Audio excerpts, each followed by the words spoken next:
Due to the nature of their profession and the fact that most of the company's televised shows take place live, WWE superstars do not get the benefit of a second take. Unless, of course, the show happens to be taped. In which case, they can always give it another go if they make a mistake, whether that shatters the illusion of kayfabe for the crowd in the arena or not. The imperfect bone benders deserve a second chance too, right? That has been true before, be it for a promo, ring entrance, match finish, or on some occasions, an entire match. I'm Adam Pacitti from Cultaholic Wrestling, and these are 10 botched spots WWE needed to retape. Join us. Number 10, Kurt Angle adjusts to the Lucha style. Kurt Angle is rightly regarded as one of the best of all time and is often credited as someone who could have a great match with absolutely anyone, regardless of his opponent's style. There's undoubtedly some truth to that, but in the summer of 2002, the Olympic gold medalist was finding it difficult to adjust to Rey Mysterio's Lucha Libre style. Angle was Rey's first major rival in WWE, the two famously having a barn burner of an opener at that year's SummerSlam. However, it took Kurt, a product of WWE's feeder system, a minute or two to figure out Mysterio's flying springboards and head scissors. Rey hit the ring and attacked Angle after Kurt had beaten Mark Henry on the August 15th, 2002 episode of SmackDown, hitting him with a diving Hurricane Rana from the top rope, followed by a makeshift 619. What viewers at home didn't see was the other two screwed up attempts at the Rana, the first of which left Angle bloodied after Mysterio's knee brace sliced him up. On his podcast, Kurt admitted that the first two mistakes were entirely his fault. See, even the very best of us make mistakes. Oh, it's true. It's Tramdlu. Oh, sorry, can we do that one again? Number 9, a pandemic of errors. The COVID-19 pandemic fundamentally changed the way WWE taped their television shows, as they had to follow stringent health protocols. The upshot was that much of that era's content was pre-taped as opposed to live, which had both its good and bad points. Not long into the pandemic, in June of 2020, one joint Raw and SmackDown taping featured several moments where proceedings had to be stopped to allow performers time to redo things.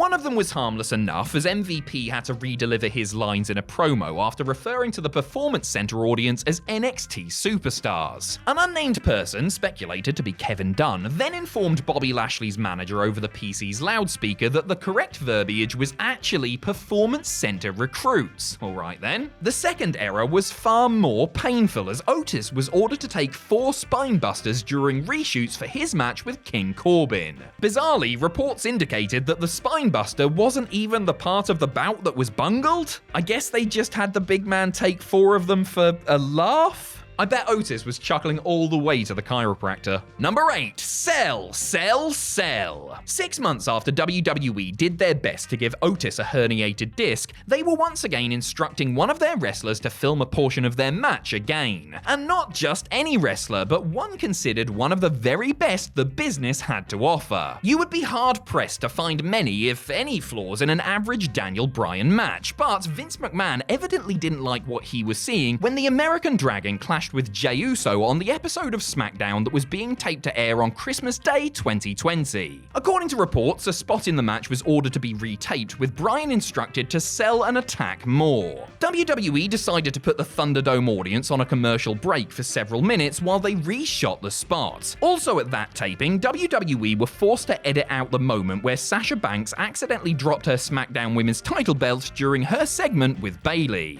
There's probably a joke here about Sasha Banks being unhappy dropping a title belt, but I think we're all above that sort of thing by now, aren't we? Number 7, Mayday for Swagger and Clay. This one is not so much an example of a match being done over due to a singular botch, but more likely because the old man sitting in gorilla position decided he fundamentally wanted to change the outcome of the match. At the May 1st, 2012 SmackDown taping, Brodus Clay beat Jack Swagger via disqualification when the All-American Americans tag partner Dolph Ziggler got involved. According to reports, the Funkasaurus then made a comeback and sent the show off and Swagger packing, chasing the team and Vicky Guerrero off before getting down with his bad self. So far, so standard. After a few other matches, however, Clay's disco ball lowered once more and Swagger came out demanding a rematch, which was, in actuality, a retape. This second time around, the two had an even shorter match, ending not with a DQ due to some Ziggler interference, but with Brodus winning the bout via countout. It was the second one that aired, but if anyone out there has the first match on tape, please let me know, as it's the only one I need to complete my Brodus Clay collection, and I've been after it for years. Number 6, Sinfully Bad. Look, you didn't think we would have a video with Botch in the title and not include this gaff-prone masked wonder, did you? Mystico may have been one of the most spectacular and celebrated luchadors in the world prior to signing with WWE, but his time in WWE as Sin Cara will predominantly be remembered for the in-ring mistakes he would make on a seemingly weekly basis. Perhaps the mask itself was cursed, because the dark version of Sin Cara, played by Hunico, had similar luck, or lack thereof, when he initially donned the hood, as evidenced by one particularly shoddy outing he had opposite Heath Slater. At a SmackDown taping on August 23, 2011, Vince McMahon ordered both men to go back out and do the finish to the match again after ballsing it up the first time. Unfortunately for them, the sequel was deemed to be just as bad as the original, and later on in the night, WWE management sent them out for a third time, not just to give the finish another go, but to do the whole match one more time.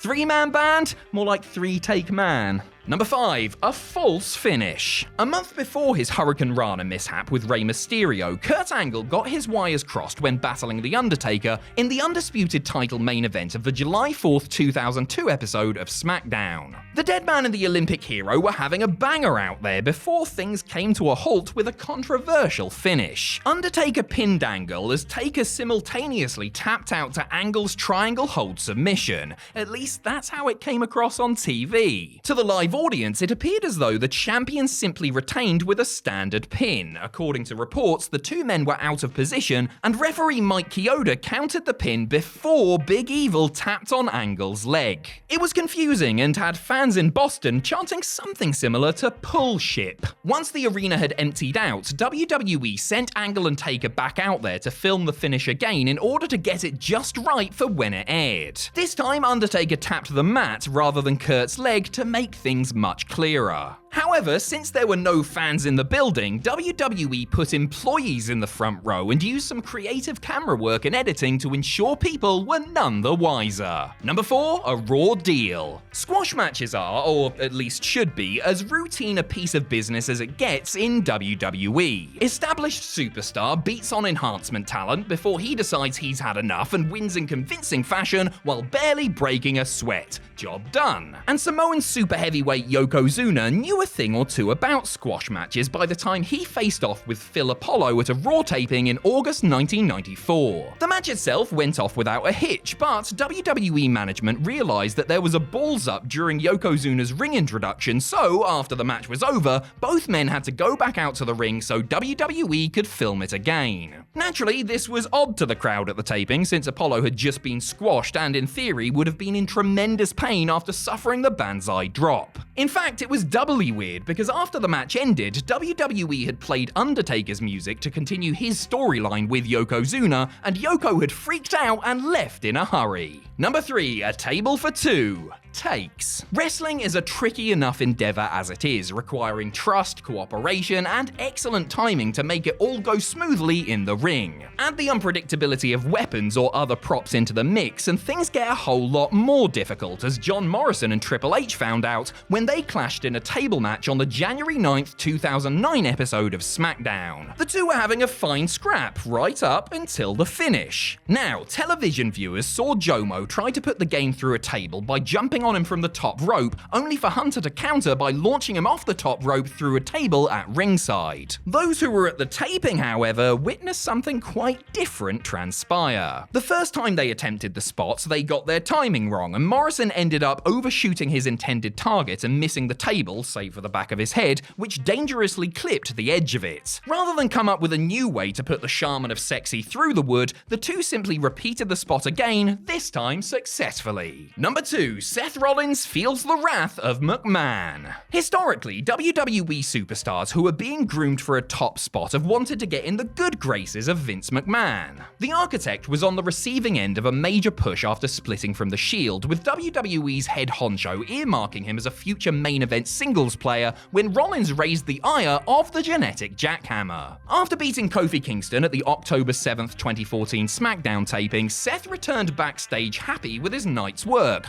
only to find his boss was seething. According to Rollins, McMahon's major issue was that he gave too much to Kofi in the match, even though it only ran a little over 3 minutes, and the former Hound of Justice went over decisively. He recalled feeling angry and embarrassed about being instructed to go out and do the match once again later in the evening, and even considered walking out of the arena and not doing it in response. He did do it, of course, like a good little sports entertainer, and later cited it as a valuable learning experience that taught him that it's okay to mess up. Number 1, not fair to Flair, or the Macho Man. It's hard to imagine prime Ric Flair or Randy Savage having a bad match with anyone, let alone each other. Well, Vince McMahon certainly thought that they were having a stinker, or at least not closely following his pre-match instructions at a TV taping on September 1st, 1992. The Nature Boy and the Macho Man were squaring off in a bout for Savage's WWE title when Bobby Heenan emerged from backstage about 12 minutes in and signaled to referee Earl Hebner that the match needed to end. Everyone went back to the dressing room as Howard Finkel told the live crowd that the match would resume once the referee had everything under control. Following a few squash matches, they went back out and did another 25-minute match. This time, however, Randy sold his knee a lot more, while Flair's manager, Mr. Perfect, interfered less freely as per McMahon's desires, with Slick Rick beating Savage to claim the gold. According to Flair, McMahon was furious with the wrestlers, while Randy's heart simply wasn't in it as he didn't want to drop the strap.